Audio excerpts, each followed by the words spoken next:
Imagine you wake up tomorrow. You prepare for work like always. The streets are busy, shops open. Everything looks normal. But something feels different, not loud, not sudden. Just a quiet discomfort you can't explain. The money in your pocket buys less than it did yesterday. No announcement, no crisis headline, just less. Prices move quietly. Salaries stay frozen. Savings lose weight without sound. Nothing breaks, but something erodes. No one panics at first. People adjust. They wait. They change habits quietly. And slowly, the same question appears everywhere, not shouted, not announced. What happened to our money? Money usually fades into routine life, where people plan meals, pay rent, save quietly, and assume tomorrow will closely resemble today without questioning stability.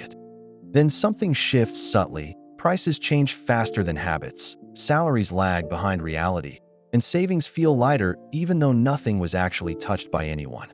Nothing officially collapses, yet everything feels unstable, so people do not panic immediately. They adjust behavior quietly, reducing portions and delaying plans without headlines alarms. This is how currency weakness begins, not through charts or speeches, but through daily behavior, thinning trust as money stops feeling reliable to ordinary people. The system has not broken yet, but trust quietly erodes as money fails measuring value, prompting people to notice instability immediately in everyday life situations. This moment appears everywhere, across rich and poor countries alike, and once noticed, people ask the same question: what changed beneath money itself globally today? A currency is not strong because it exists. It is strong because people believe it will function tomorrow without sudden rule changes globally consistently reliably. That belief rests on invisible supports, trust in rules, demand from others, and competent control guiding money through daily economic life across modern national systems. When these supports align, daily life feels predictable. People save carefully, businesses invest confidently, and prices move slowly without constant fear or sudden social tension. When one support weakens, people feel it fast. Governments print or borrow, prices climb, confidence slips, and households quietly change behavior first before officials react. Argentina, Turkey, and Nigeria followed different paths, but shared mistakes: borrowing or printing without demand, credibility, or trust to support currency value over time, repeatedly.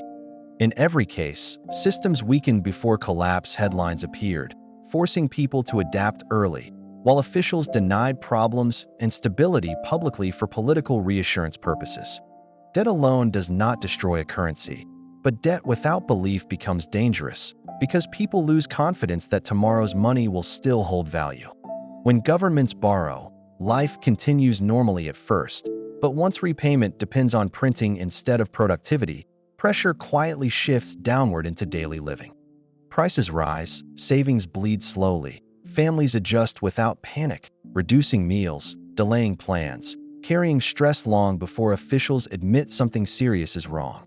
Sri Lanka borrowed heavily to sustain imports and development, but when foreign confidence faded, the currency collapsed, fuel vanished, food lines formed daily. Argentina followed a different path, yet reached similar pain, repeating borrowing, printing, disbelief, until people learned to escape their own national currency. The mistake was not debt itself, but debt without trusted systems, pushing people to exit early and accelerating currency weakness faster than policy responses. People quietly ask, if debt destroys currencies, why hasn't the US dollar collapsed? Americans feel inflation, rent rises, groceries cost more, yet the system continues functioning globally.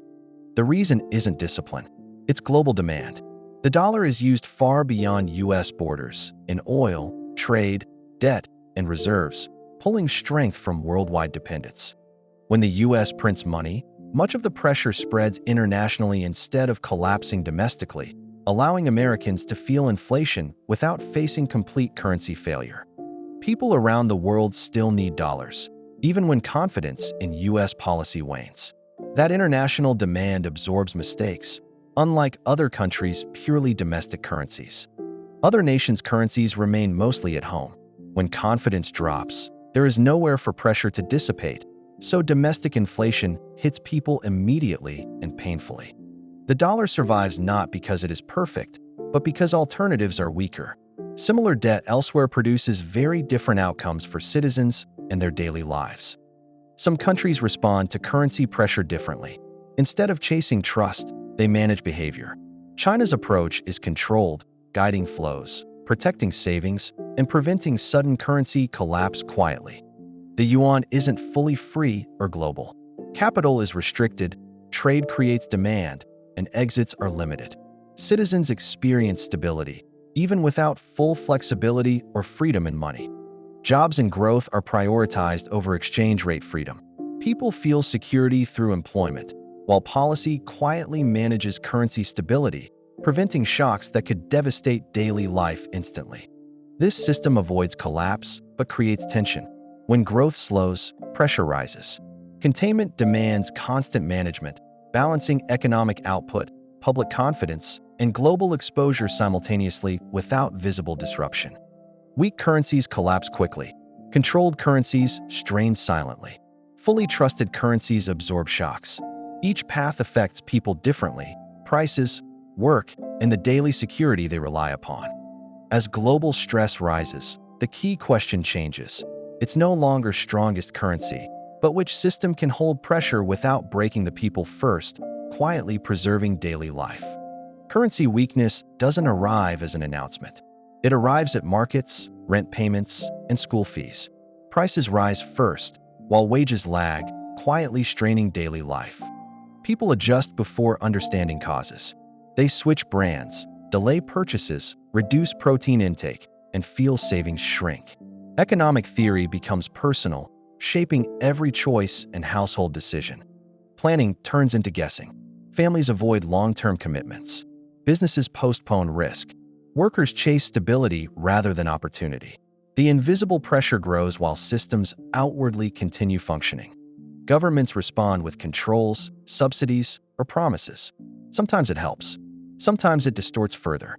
The deeper problem is trust erosion, which fuels defensive, accelerating behavior across society. Once people expect tomorrow's money to be worth less, they act defensively. Savings are spent quickly, investment stalls, and everyday life bends under invisible economic pressure. Currency decline is more than numbers falling. Restoring stability requires time, credibility, and visible improvement in daily life, not speeches or abstract policy statements alone.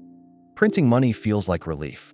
Governments pay bills, salaries continue, and markets remain open. People feel normal, briefly, unaware that underlying pressure is quietly building inside the system. More money chases the same goods. Prices rise faster than incomes. People notice immediately, blaming money itself rather than policy. Anxiety spreads silently, shaping daily decisions and behaviors.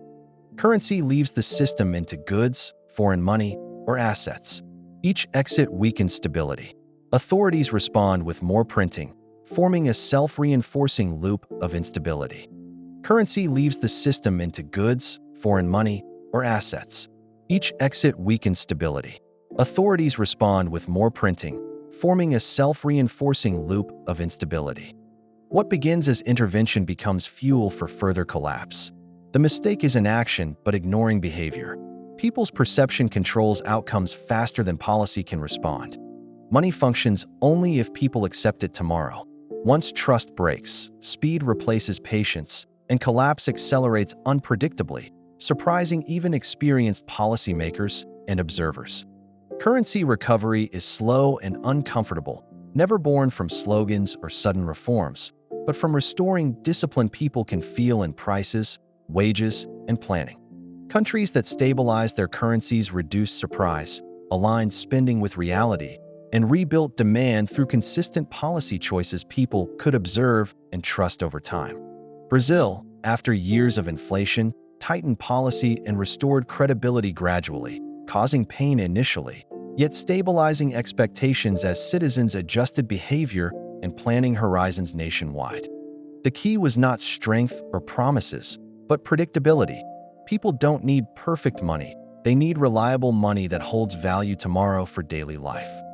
When prices stabilize, planning returns, savings regain meaning, businesses invest again, and risk slowly re-enters decisions once frozen by uncertainty across households and companies globally.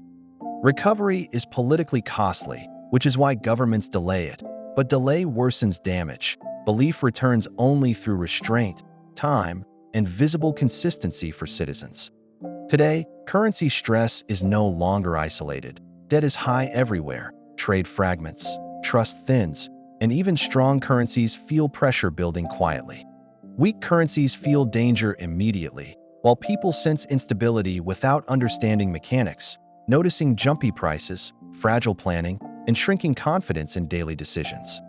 Governments speak of resilience, while citizens speak of living costs, revealing a tension phase where systems strain together without collapse, yet without comfort. The dollar remains dominant, but less comfortable.